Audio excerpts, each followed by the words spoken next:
Well, welcome back, everyone, to another Plate Stack Chat Live with me, Jason, joined again by Sam. We have Tom back, which means obviously we don't have Rick Hornsey, as they are not allowed to be on the same podcast, apparently. Maybe we're the same person. Maybe. He's way bolder and shorter than you. But we do have another guest joining us today. We have the pleasure of welcoming Jorge Fernandez to the podcast. Welcome, Thanks for Jorge. having me, guys. Now, if that name is familiar to you, if you're following Plate Stack Chat, it may be because I kept posting about him during Waterpalooza when he was on my fantasy fitnessing team, or maybe the other thing he might be known for is being part of a little team known as Invictus. A small team. Yeah. Some people have heard of that. Some people have heard of them, and they did all right in the quarterfinals. Yeah, I'd like to welcome you, actually, Jorge, because it's nice to have someone, with as much athletic prowess as me on the podcast. It doesn't happen very often, but I'm grateful for you coming on, bringing I really appreciate it, guys. Seriously, I'm excited. I'm excited to talk to you guys and kind of let everyone know how the quarterfinals and stuff work. So thank you guys for having me.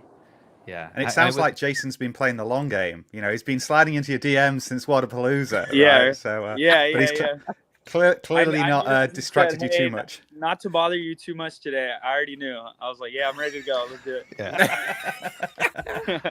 I mean, I like that you're telling everyone it was today. Yeah. So this, a little peek behind the curtain. I may have just had that idea suddenly up, like, I should get on to talk about quarterfinals. Someone that did really, really well at quarterfinals.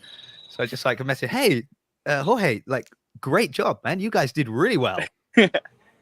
Second thing, any chance you're free at 12 o'clock? Because any chance you're free in 30 minutes? I really appreciate it. And anytime you guys need, I'm always up for discussing CrossFit. I know I'm new to the sport and stuff, but I'm always learning. So I'd love to keep talking about stuff and just kick it with you guys. And what I love is that he said that on camera, on podcast, that's recorded now. Yeah, we can clip that and send it to him anytime we need a guest. Right. Hey, you remember you said this? Yeah.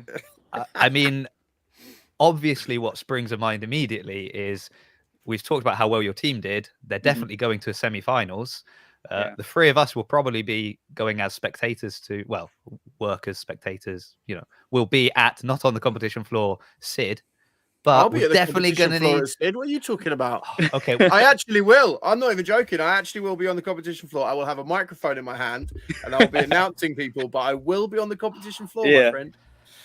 Yeah. Okay, you've got me on a technicality there. I mean, that seems like the uncommon movement clause. It should be brought out at this point. But fair enough. The other thing I'm very aware of. I've got to say, last week we had, a great response to the episode last week, and that's wonderful. And a lot of people tagged us, but they tagged us with great to see the boys on the big screen, and they've all put the YouTube video up on the TV. And I'm suddenly really aware that at certain points our heads are just going to be stretched out across someone's screen. So that's sitting in the back of my mind at the moment. Right, quarterfinals. Let's just jump straight into this chat. There we are. Look at that team. Yeah, should specify team quarterfinals. So we've mentioned the individual quarterfinals, but who cares about individual competition? That's old hat. We like the team stuff, right?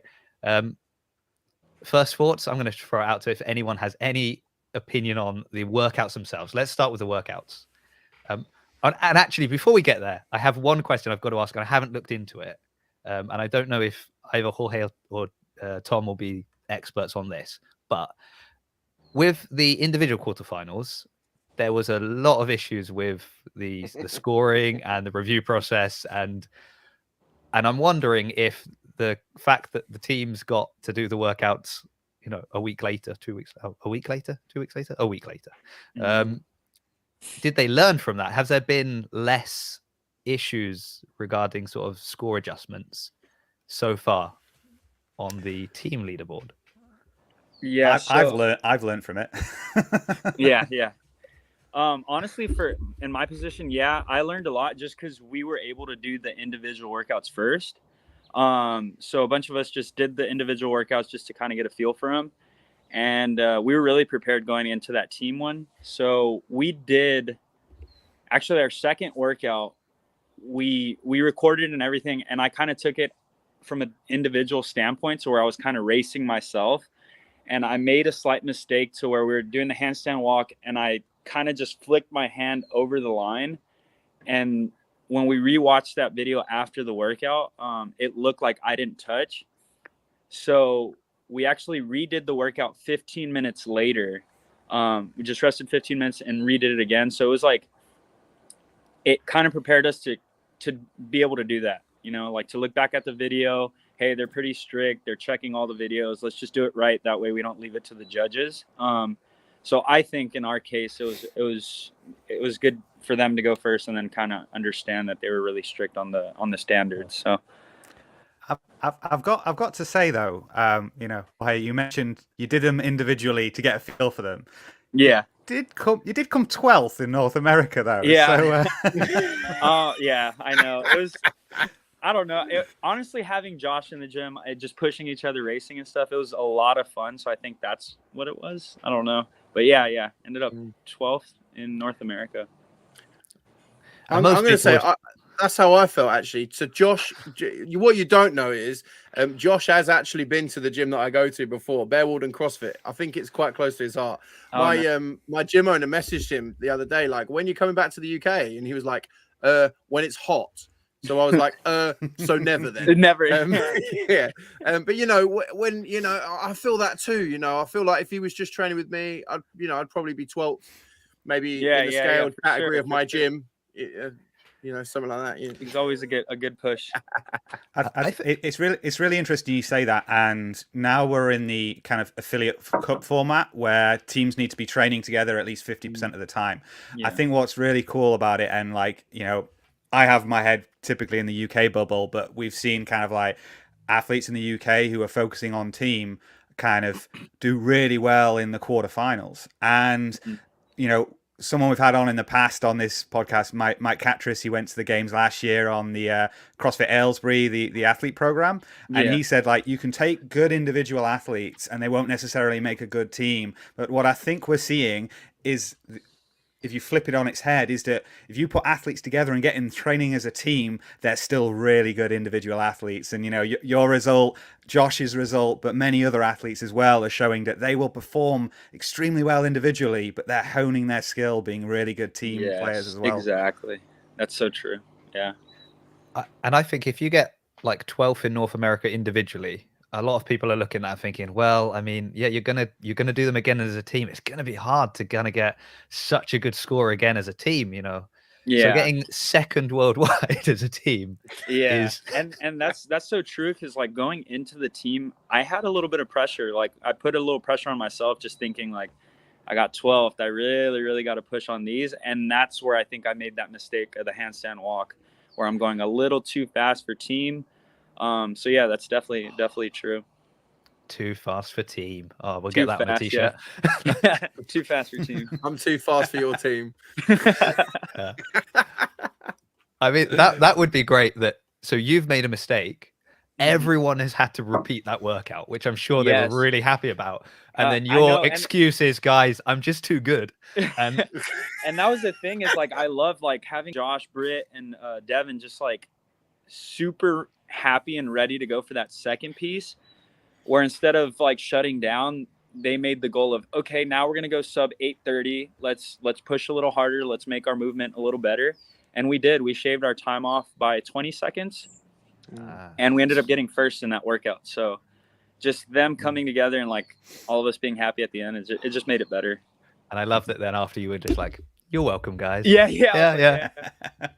Should have done it for all of them. Have you done 10 workouts in? Because I listened to Josh on the bottom line with Morning Chalk Up, and he mentioned you guys rattled through them in 6 in 24 hours, right? Yeah, so 6 workouts hours, in about 24 hours. You needed to do 10 workouts in 24 hours, and then maybe you'd have pipped Mayhem Freedom to the top spot. Yeah, right. I mean, I don't want to be all over the place today, but it's going to happen anyway. So I should embrace it. You've mentioned Mayhem Freedom. We've mentioned that, Jorge, your team has come in second, which is great. And the problem is that I don't know. There's something about competitive CrossFit, right? Where Yeah. we just constantly kind of have these names that are like, oh, who can beat this one or who can dethrone this? So you've had Matt Fraser for a period. You know, obviously we had Rich Froning initially individual, then we had Fraser, we've got Tia, and Mayhem are like in the team domain. It's almost like, okay, so you guys are all competing for second place, and of course Mayhem have got first. Yeah. But like finishing second worldwide and so close to Mayhem, like,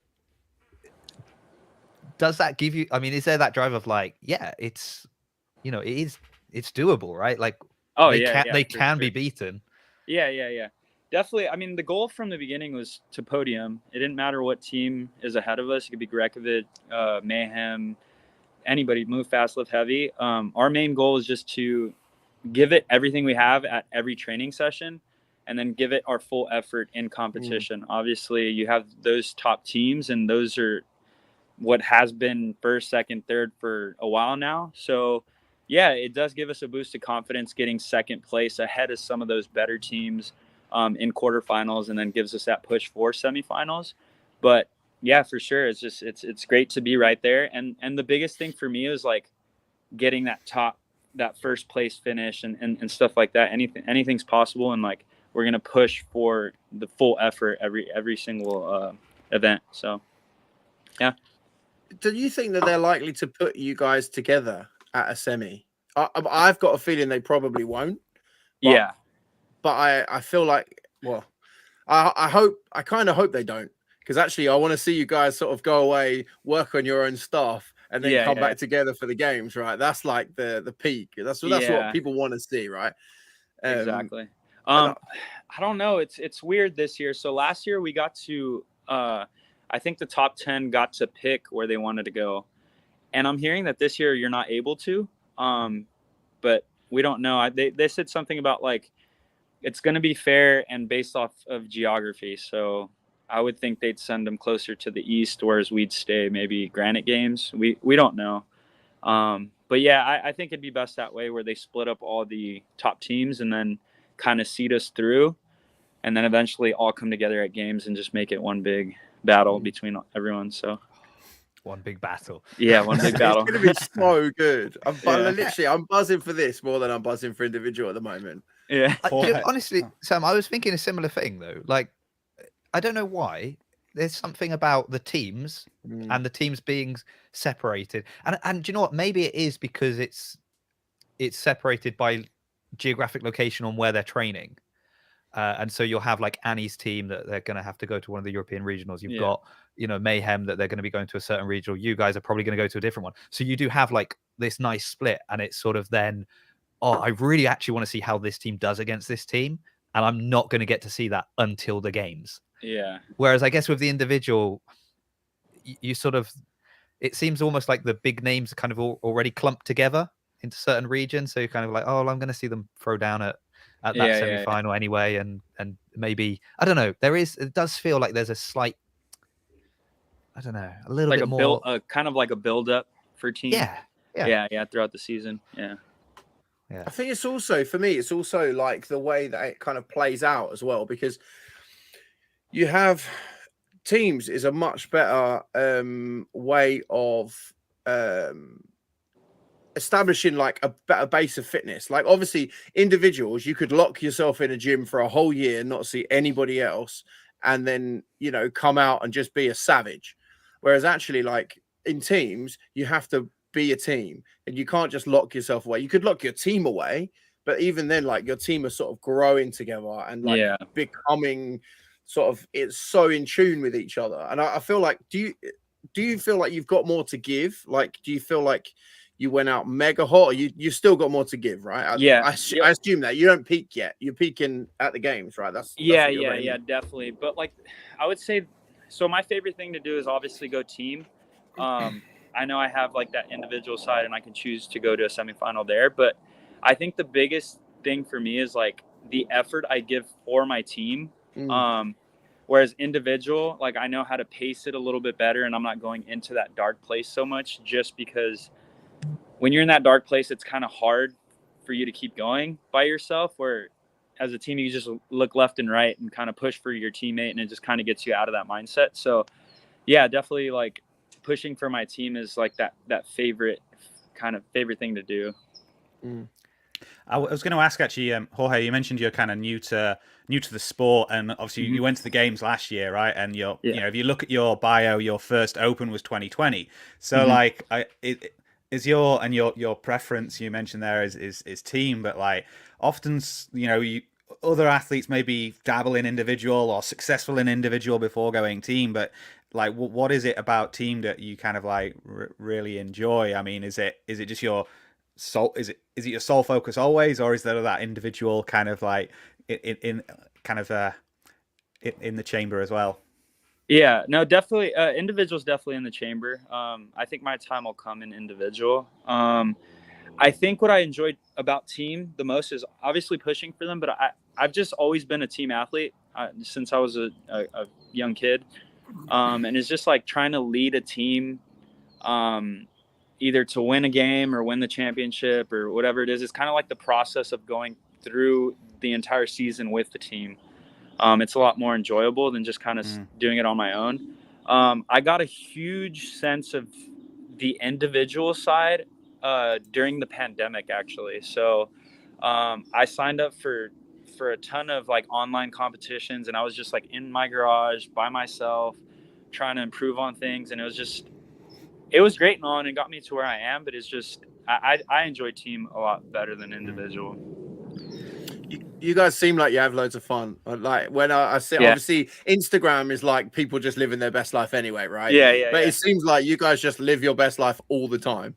No, definitely. Like some people will post like the living my best life, but is it truly your best life? We're literally posting like every single day, and we're enjoying every second of it. That's so cool. I watched them. I was watching some videos earlier on, and my favorite one is who would you trust with the aux cable? And I was like, mate, if you're choosing the big booty mix, I'm in that car every day of the week. Every day of the week. Devin's signature playlist. Yeah, we play it when we have those 40-minute pieces. Just the big booty mix. Absolutely, mate. Crouchy knows where it's at on the big booty mix.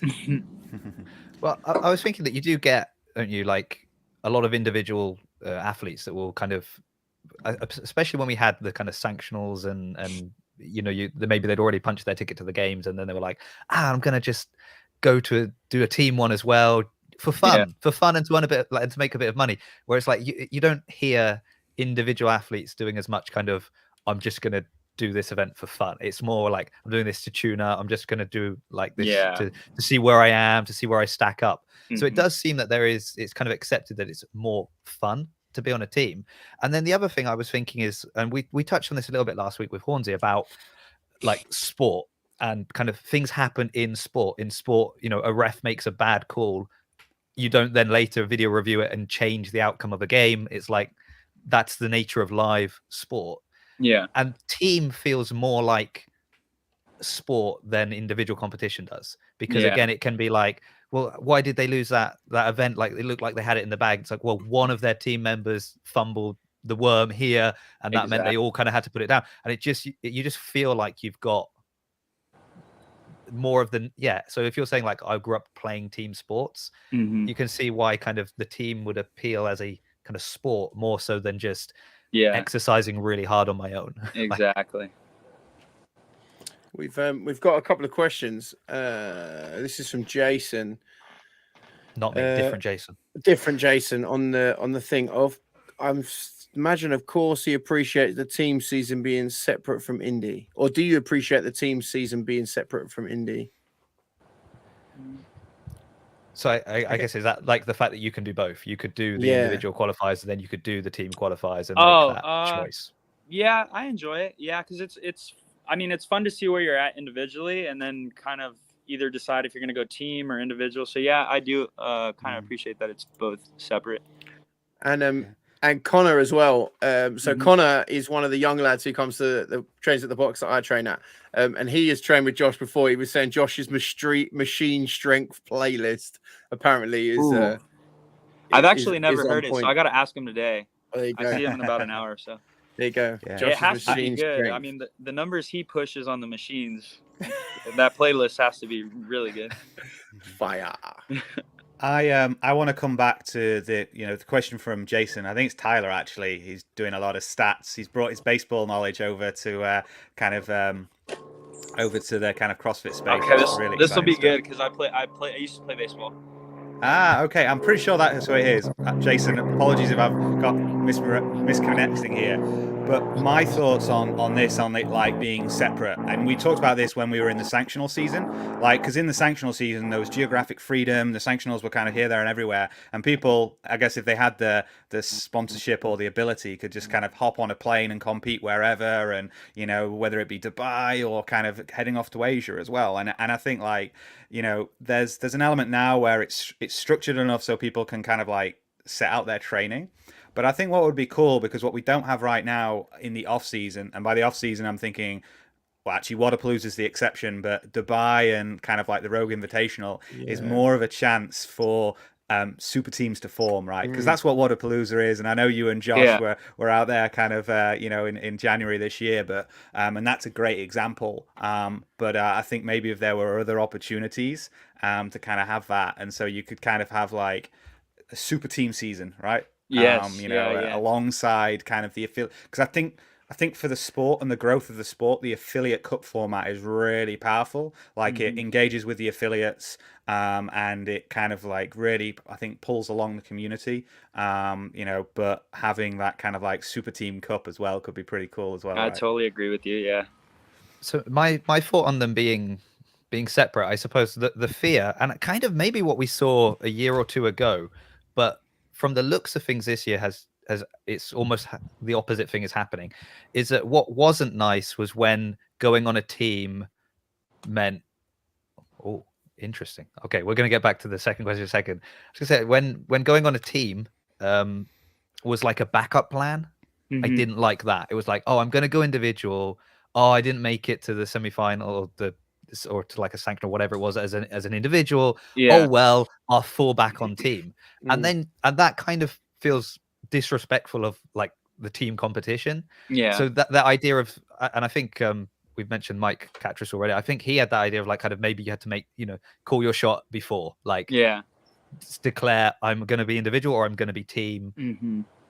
When you kind of almost when you register for the Open sort of thing. And then, but what we've seen this year is actually quite a number of people, and Jorge among them, that did really, really well as individual, but are like, well, no, I'm in the team, and actually have declined invitations in order to be part of their team. So that's great, because that again shows the commitment to the team, and I think that's fine. Showing commitment to the team is great. Having the team as like my backup plan if I don't make it as an individual, it just doesn't feel great for the sport. Yeah. But going back to the new question that Jason has thrown up, is it Jason? We're not sure. It says Jason, but Tom's throwing another name. And I'm thinking of an Instagram post I saw earlier, and I'm like, I think you're right. So, but he said, I meant if the seasons were totally divorced, separate seasons in total. So that would then give you the chance not to like just do kind of quarterfinals and then, say, oh, but like, have a individual and then a team opposite. How would I mean, the logistics of that, I don't know how it would work. Maybe like he said, where it's the affiliate cup at the CrossFit Games and then like a super team off-season-ish type style, then I could see that happening. But I like that it's all one big thing then, rather than it being like individually and then team. So. I think my fear would be that it feels like there's been a lot of work to make the team competition interesting and get as much attention as the individual competition. Yeah. And I would say, obviously Rich Froning going team was a huge part of that. Yeah. Probably the biggest thing was the cut to 4 people that made it something that people could follow, because before it was kind of chaotic. And I would worry that you put in all that effort to make it like on par with individual competition. Yeah. And I mean, even now with like Annie going team, after doing amazing as an individual and people being absolutely shocked, is like, oh, the team competition is going to be something to watch, right? So all of these kind of things happening is great. And I would worry that if you then divorce the two things, would suddenly teams not get as much attention? Yeah. But maybe it would be the opposite. Maybe you'd get more people being like, "Oh, great, I can throw down as an individual, and then I can go on a team." Mm-hmm. But also, then when's your off season? Like, we're going to just break athletes. Yeah. That's a lot of CrossFit. That gives more people an opportunity to be part of the sport, though, right? Because if people burn out so quick, they earn loads of money, burn out real quick, and then there's a whole bunch of new people that earn loads of money, burn out real quick. But that kind of brings me on the whole earning loads of money thing. So it's a genuine question. Like, do teams draw more sponsorship? I mean, maybe this is a question you can answer, Jorge, or if it's just kind of a hypothetical. Like, obviously, good teams draw good sponsorship, right? But also good individuals draw good sponsorship. So, but I guess there's more opportunity for sponsorship that when you've got 4 people who are immense rather than just one person who's immense, right? Yeah. It'd be tough to answer that question. We finally had the answer. So it's Tyler technically. So as long as he's happy, we're going to call him Tyler, just so then when people say Jason asked a question, I don't panic that I asked a question. I blanked out and forgot that I asked a question. All right. Thanks for clarifying, Tyler. It's nice. Sorry to derail. You will be. So that was the only interesting question that I actually asked on the whole podcast. Sorry about that, Jorge. I asked one interesting question in an hour, and he cuts it off like a dead tree. So going back, the question is, do we draw more? Do you feel like there's more reach for sponsorship as a team than there is as an individual? I honestly couldn't answer it. I don't know. I'm just being new to the sport. It's kind of tough, like understanding that side of it. But I mean, I could see where a sponsor would love to call that team its name. So like, for instance, I just signed with P10. If P10 formed a team, I feel like there's money coming into that aspect, to whereas it's just one athlete. I could see, I don't know, companies wanting like a full 4-person team where they can, I don't know, monetize their Instagrams. I don't know. Yeah, I guess because you could. I mean, you guys have got a few Invictus teams, haven't you? Yes. But you could be like CrossFit Invictus Reebok, or CrossFit Invictus Nike. Like if you had decent teams across your box, which you do have decent teams across your box, but if they wanted to, like, you could all potentially be sponsored by like CrossFit Invictus Noble. Like, or that like in Miami, it was like Invictus Yerbay. Like, there's different. For sure.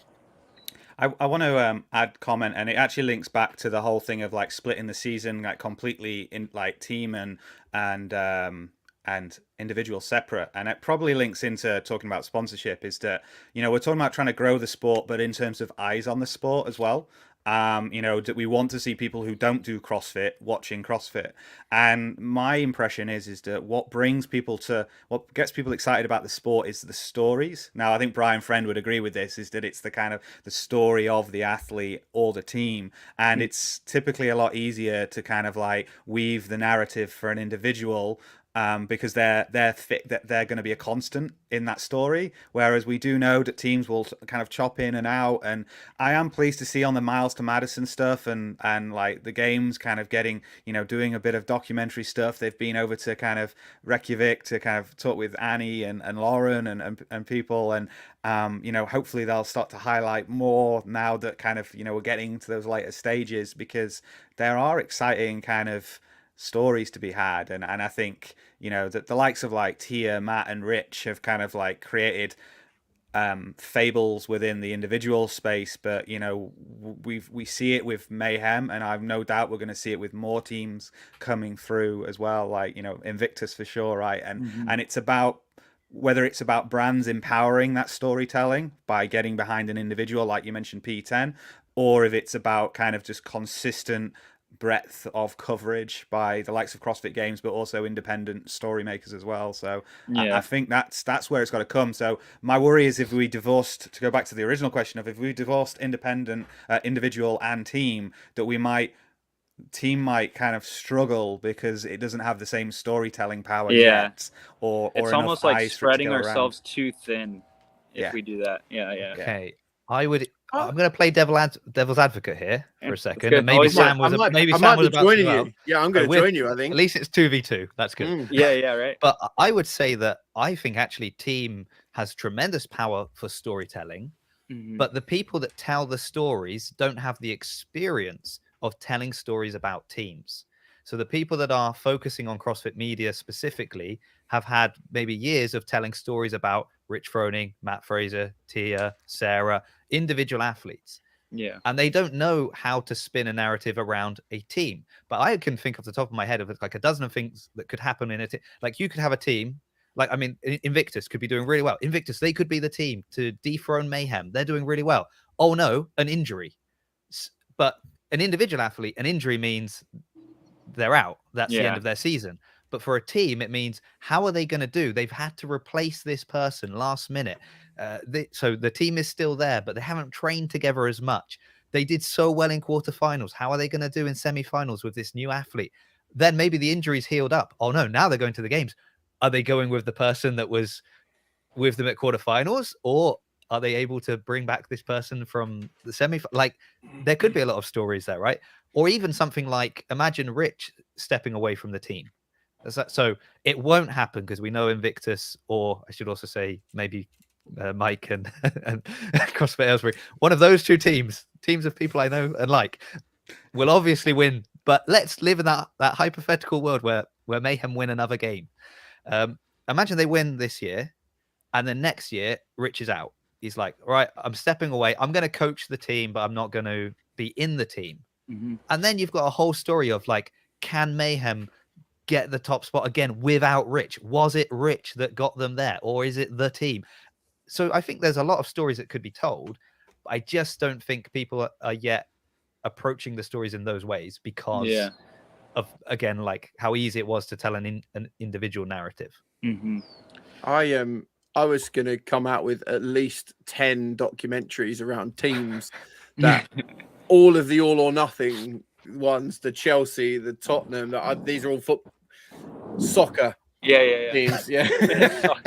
I say football, but then you've got all Last Chance U, the one that Snoop Dogg did about his team, the American football team. There's like a whole bunch of epic team stuff, as you say, but you don't have to focus on one team. It could be all of the teams. You could go to Mayhem, you could go to, you could come to Invictus, you could go to Oslo, you could come to the UK, you could, the people building that could build the most epic documentary CrossFit has ever seen, because you have so many characters.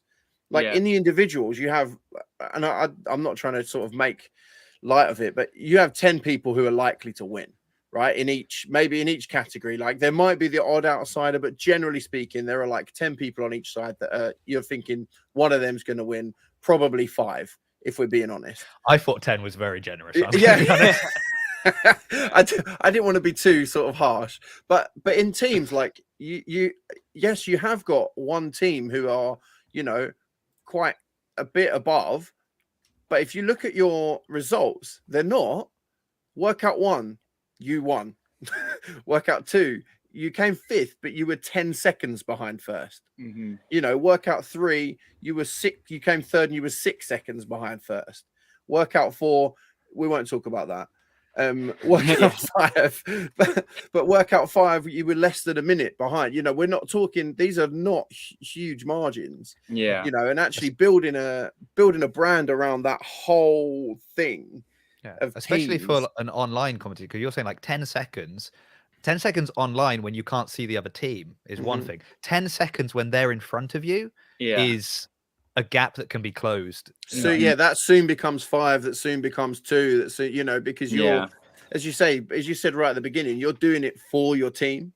You're not when you're individual, like I need to catch that person, but when you're in a team, it's we are going to catch. I need to catch that person for my team. Yeah, for my that's exactly it. If I'm slowing up here, they're only going to slow up too, so I need to go because they're going to go. And that's the hey, I'm excited. I'll put front the money for that right now. We need to get someone rich in here. To front this documentary. Yeah. So when are we going to start Miles to Madison Team Edition? Yeah. Oh no, don't worry about that rubbish. We're going to do something completely different, something way left field. You know. So, Jason, can I throw your agenda completely out and go back to something we spoke about earlier? I mean, you could if I had an agenda. There is no agenda here, so you know this. Jorge, I want to ask you a question. So you mentioned, you know, you were done in like 24 hours, right? And back to training, because quarterfinals is just a stepping stone to semis. And you mentioned it's targeting the podium. We were talking about like, where are they going to split up the top teams, or could you end up, you know, 2 or 3 of the top 10 in one semi-final? Like I was kind of looking like you and kind of Mayhem Freedom and Mayhem Independence are kind of not head and shoulders. That's not fair on the other teams, but like I like my stats a little bit, right? And you're the only teams to get like all 5 top 10s, right, in across the workout. So there is this, and then there's no one with 4 top 10s, right? So you are, you know, statistically kind of more dominant than the others, but like, I've no doubt you see like semi-finals as a stepping stone as well, but and I guess like Invictus have years of experience taking teams to the games, but how do you peak to make sure you're not at risk of missing out on a top 5? Because we all know that live competition can be kind of, you know, it can, you know, there's interesting things that happen, right? Yeah. So you kind of want to have a false peak and then be kind of like, you know, recover and get ready for the games. Is there like a long-term strategy there? You don't need to give the secrets, right? You know, I wouldn't say a long-term strategy. I mean, obviously we're more cautious in training and stuff, but just like anything else, every single competition, any event is always full effort. That's kind of what we live off of. So it doesn't matter if it's quarterfinals, semifinals, games. It's the season. It's our full effort, every training session, every event. Obviously, don't go burning bridges and you're giving it everything and making some mistakes that could injure yourself and stuff. But obviously, it's full effort from here on out and all the way till the end, and then we'll worry about the rest after the games. Seeing as we've gone back there, I wanted to ask: was it just the one workout that you had to redo? Yeah, it was just the one. Yeah, the one that we were kind of unsure about the standards, so we just kind of cleaned it up a little bit. Yeah, because I think because I know Mike and Madsen, they had to repeat one of the workouts because of a mistake with the loading of the barbell. I think with the weights. Oh yeah. So it's interesting to see these teams that have gotten, you know, high finishes, done really well, and have you know had to redo workouts because of this. It's just I noticed that this go round there was a lot of rules set. So like you have to face this way when you start. Once you burpee over, you got to burpee over the line. There's a lot that we had to kind of pay attention to. Where I mean the last 2.5 years I've been doing these things, it's just like here's the standard, get out and go. So yeah, it's kind of like evolving, I would say. Yeah. This is the problem with teams starting to get attention. People start to care about what the teams are doing, and they're like, hold on a second. Do we really want attention now? Give us some attention when we're at the games. Don't worry about us until we're there. Yeah. That's a bit like the Mayhem penalty for, if I'm correct, and correct me if I'm wrong, anyone, like that. I think it was because the ladies on the team lay down ready for the next kind of like for the synchro burpees, and that was like no, you need to rest standing up and then start the burpees together. And see, with something like that, like it's a standard. You abide by every standard, but it's like obviously like you're not trying to cheat the system by laying down. Like it's just it's those little details that you have to pay attention to. That's like that makes it tough just because there's so many now. But everyone has to do it. So.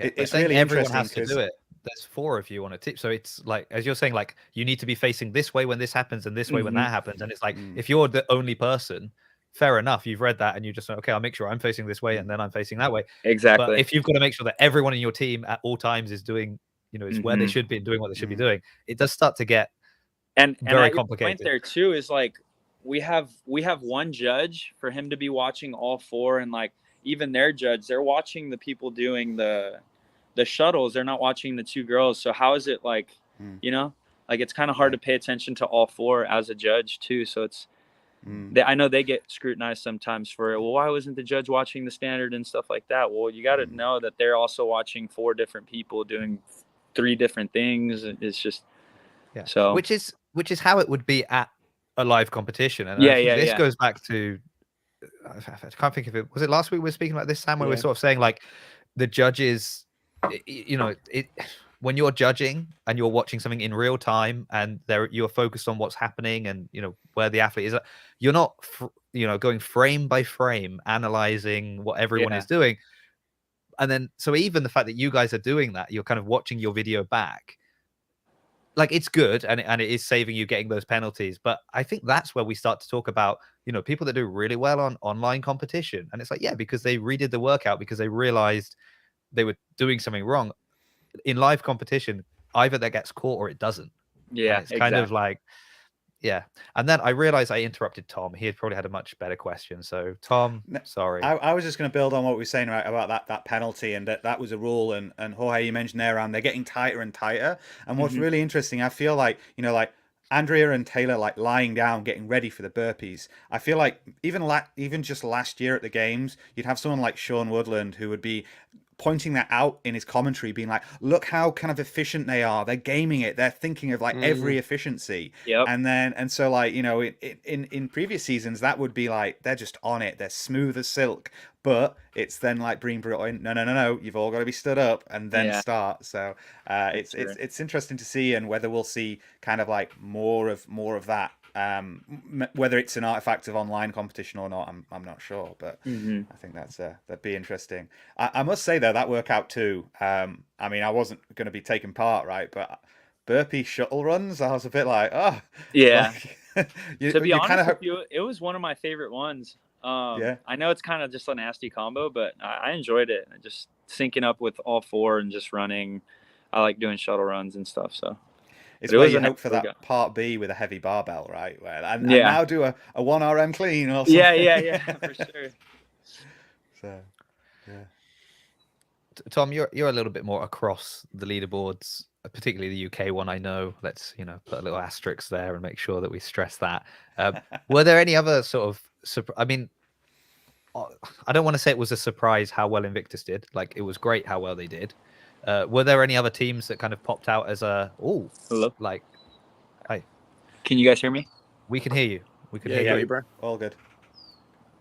Yeah, I was going to say for me, and when I was having a look at the leaderboard beforehand, I was like, you do realize. So we're talking to Jorge from CrossFit Invictus, 2nd place, but in 4th place from Canada was CrossFit PSC. Could have been CrossFit Plate Stack Chat, but it's not. Let's claim it. No, what we're claiming it. Send them a T-shirt so we can see Jorge. When I'm broken, now we're not broken. You guys can hear me, right? We can hear you. Yeah, we can hear you. Can you hear us all right? I can't hear you guys. No.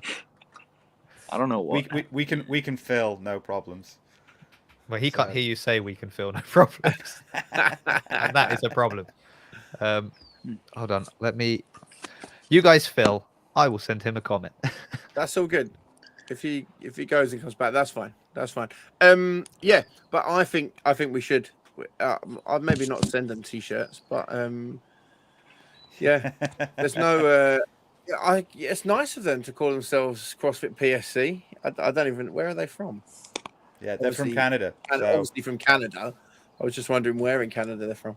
But the judge was Bronwyn Stevens and Ainsley Dreisinger. I don't know if you can hear us. Can you, Jorge, still? He's not got us back yet. Yeah, I can't hear you guys. Hear us yet? Yeah.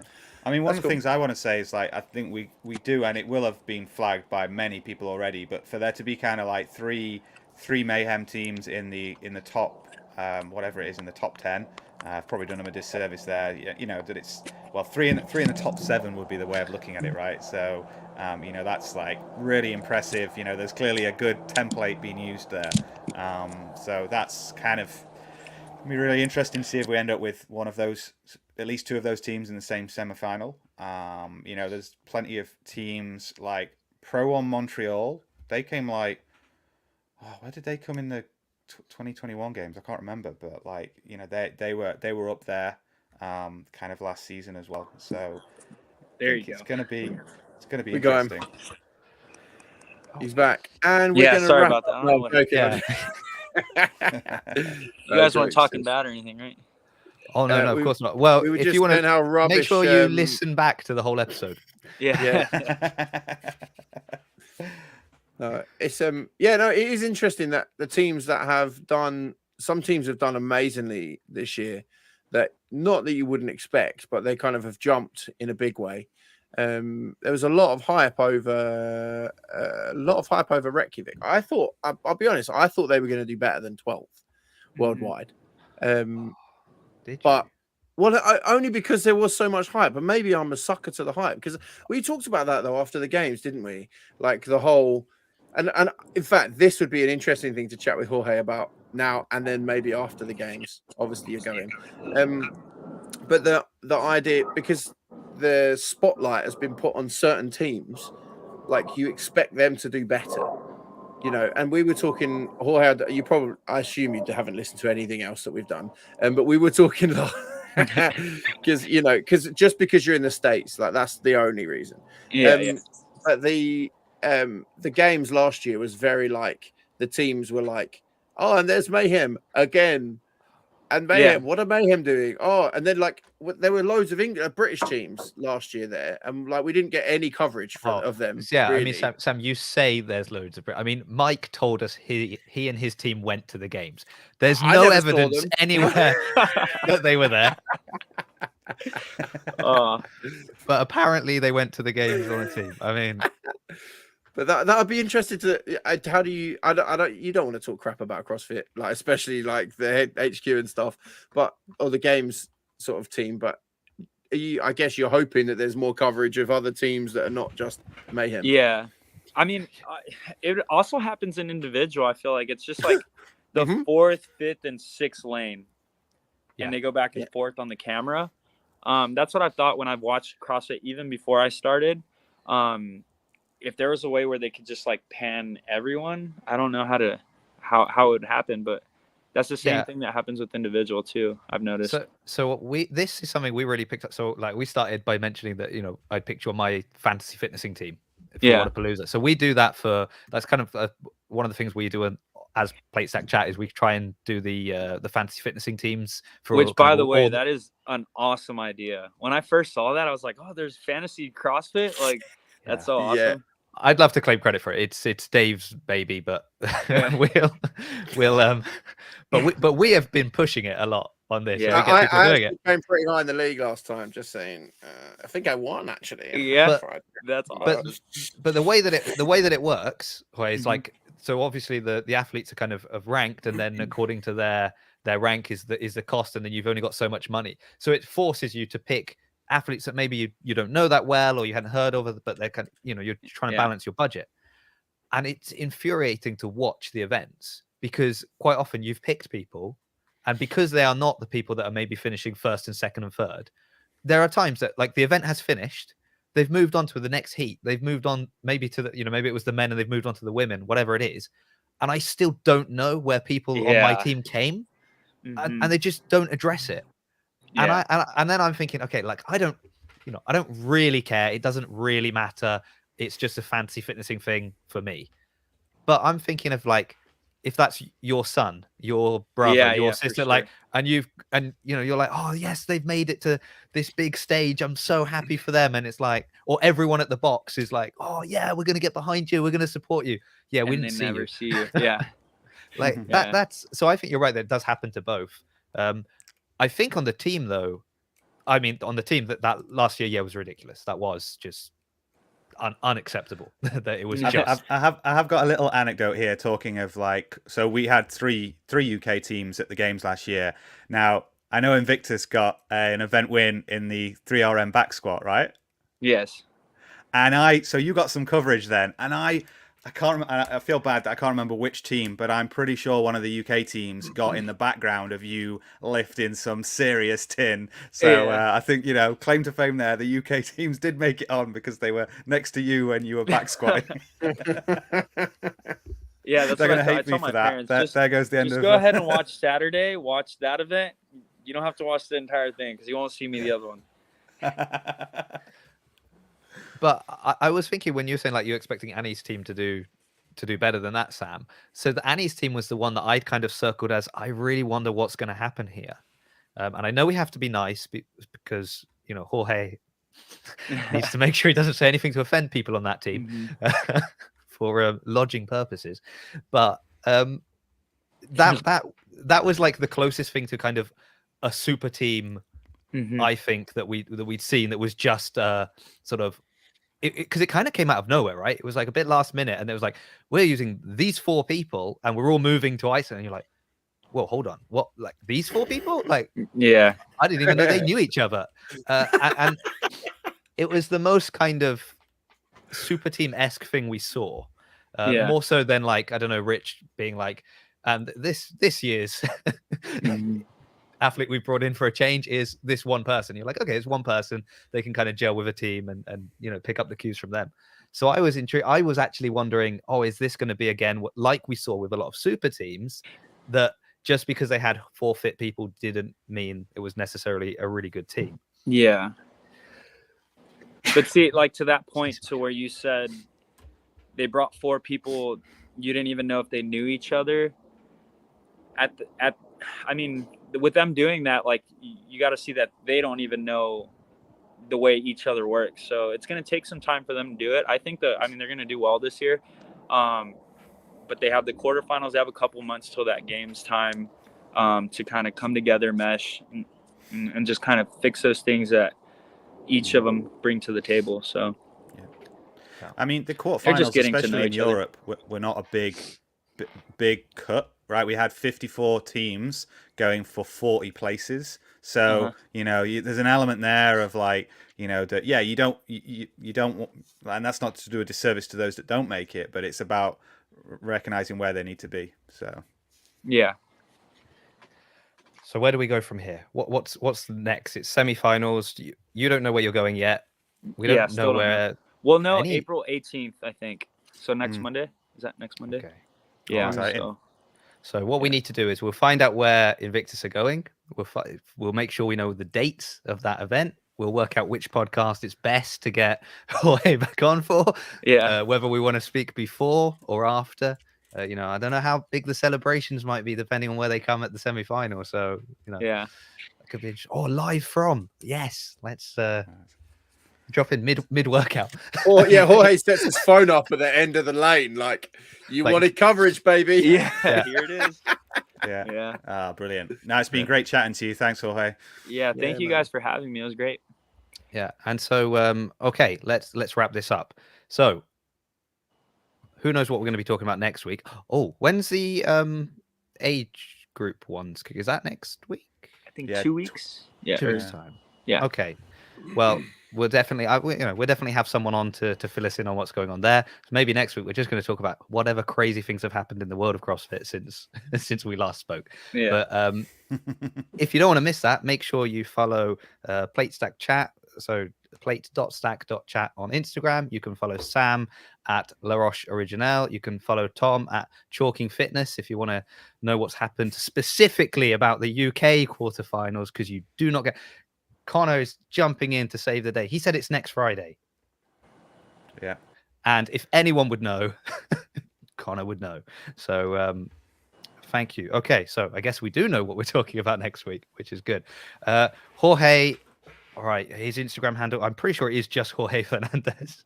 Yeah, Jorge A. Fernandez. Oh, there's an A in there. Anyway, you'll find it. Or follow, Invictus if you want to see what the team are up to. Yep. And that's it. Oh, and me. You can follow me if you want to follow me. I don't know why you'd want to, but you can at Jason CF Media. So thanks again, Jorge, for coming on. Thank you, everyone that jumped in on the comments, because that's always great. We appreciate the questions. And if you're just listening, hopefully we read out all the questions so you knew what we were talking about. And see you all next week. All right, guys. Have a good. Bye.